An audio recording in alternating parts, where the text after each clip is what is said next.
Assalamualaikum warahmatullahi wabarakatuh. Alhamdulillah kita bertemu lagi di mana saya berkongsi sedikit tazkirah untuk diri saya dan juga untuk manfaat para penonton yang dirahmati Allah sekalian.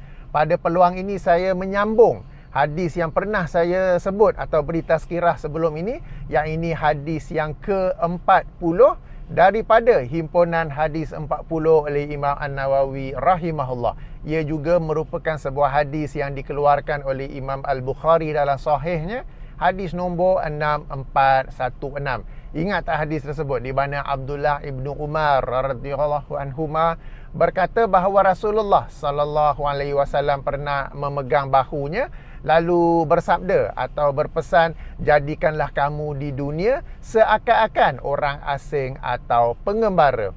Baik, daripada hadis yang sama itu ada kata-kata Abdullah ibnu Umar sendiri. Okey, maknanya yang saya akan sampai sekarang ini ialah kata-kata Ibnu Umar sendiri, ya. Tuan-tuan dan puan-puan yang dirahmati Allah, meskipun ia merupakan kata-kata seorang sahabat, ia tetap memiliki nilai bagi kita kerana sahabat ini adalah mereka yang dididik oleh Rasulullah sallallahu alaihi wasallam atau mereka yang hidup bersama Rasulullah sallallahu alaihi wasallam, sehingga meskipun ia merupakan kata-kata sahabat, ia tetap merupakan sesuatu yang mereka pelajari daripada Rasulullah atau sesuatu yang mereka amati daripada sikap atau perbuatan Rasulullah sallallahu alaihi wasallam. It is what they observe from what the Prophet does on his everyday life, ya. Jadi apakah kata-kata Ibnu Umar itu? Ia bermaksud apabila kamu berada di waktu petang, jangan tunggu waktu pagi. Apabila kamu berada di waktu pagi, jangan tunggu waktu petang. Ambillah waktu sehat kamu untuk waktu sakit kamu, dan ambillah daripada kehidupan kamu untuk kematian kamu. Ini adalah satu kata-kata nasihat yang bagi saya memang sangat bernilai, ya. Secara ringkasnya, apa yang ingin disampaikan oleh Ibnu Umar ialah jangan kita tangguh. Jangan kita tangguh baik untuk urusan dunia mahupun untuk urusan akhirat. Para penonton yang dirahmati Allah, kita maklum, ya, kadang-kala ataupun mungkin kerap kali kita baca dalam berita, kita baca di media tentang kematian seseorang yang berlaku secara mengejut, atau seseorang itu jatuh sakit yang serius yang menyebabkan koma ke, tak sedar ke, masuk ICU ke secara serius, dan semua ini berlaku secara tiba-tiba.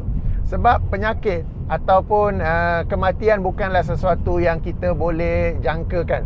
Ianya akan datang secara tiba-tiba, kerap kali mengejutkan.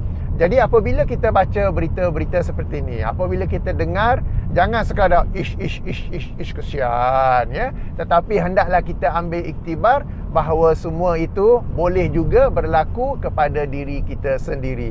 Maka dengan itu kita ambil iktibar dengan jangan kita tangguh sesuatu urusan, kerana apabila kita tiba-tiba sakit, apabila tiba-tiba meninggal dunia, ada perkara yang kita hendak lakukan tetapi tak sempat hendak lakukan. Jadi jangan kita tangguh, ya.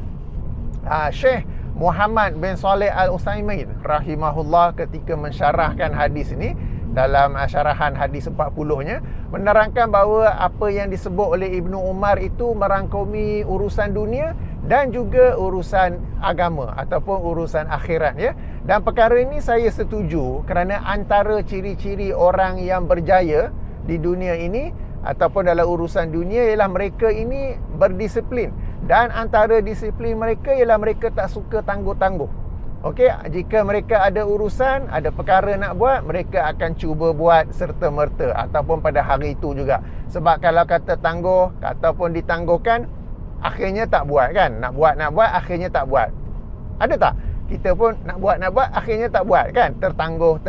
Jadi antara ciri-ciri orang yang berjaya ialah dia tak suka tangguh-tangguh. Memang jenis serta-merta sekadar yang mampu. Macam contoh, katakanlah saya buat video ini, alhamdulillah, tak ada nak tangguh-tangguh. Ini sedang memandu, relax-relax memandu di pagi hari, tak apalah, berkongsi sedikit tazkirah misalnya, kan. Jadi jangan tangguh-tangguh akhirnya tak buat pula. Ini contohnya lah.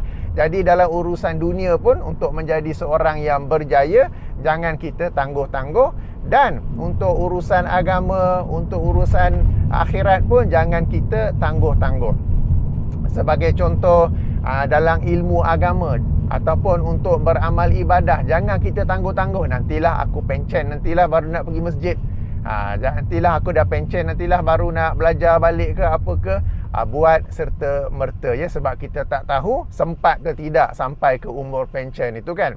Demikian juga sebagai contoh lain, kalau kita nak bersedekah, dipersilakan sedekah. Nantilah. Jangan begitu ya. Ataupun jika kita ada sesuatu hutang yang perlu diqada. Sebagai contoh, kalau dalam bulan Ramadan, ada puasa Ramadan yang kita tak dapat puasa.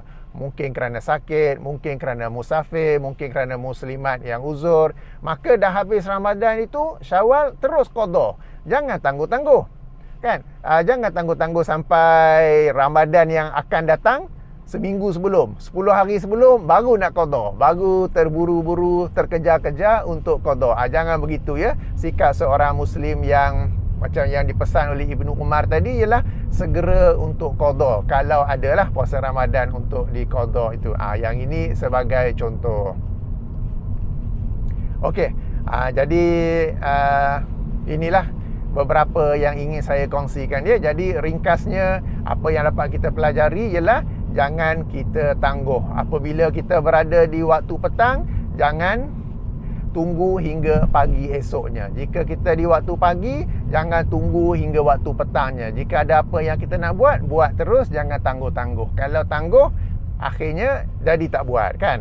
Dan gunakanlah, ambillah waktu sehat kamu untuk waktu sakit kamu. Maknanya sementara sehat kita buat itu, beramal ibadah, amal soleh apa semua tu. Jangan tangguh-tangguh. Takut-takut waktu sakit, takut-takut tiba-tiba datang sesuatu penyakit, tak sempat nak buat apa yang kita nak buat. Dan yang pentingnya, ambillah daripada kehidupan kamu untuk kematian kamu. Maknanya kita di kehidupan dunia ni, kita sentiasa bersiap sedia dengan amal soleh, khasnya amal-amal yang berterusan pahalanya, seperti ilmu yang dimanfaatkan, seperti sedekah yang dimanfaatkan, sedekah jariah, dan juga doa daripada anak soleh. Maka artinya kita didik anak supaya menjadi anak soleh yang mendoakan kita. Bagi yang tak ada anak, tak apa, masih ada lagi dua pilihan. Yang ini ilmu yang dimanfaatkan serta sedekah jariah. Baik, demikian sedikit perkongsian saya. Saya tutupi dengan subhanakallahumma wa bihamdika asyhadu an la ilaha illa anta astaghfiruka wa atubu ilaika. Assalamualaikum warahmatullahi wabarakatuh.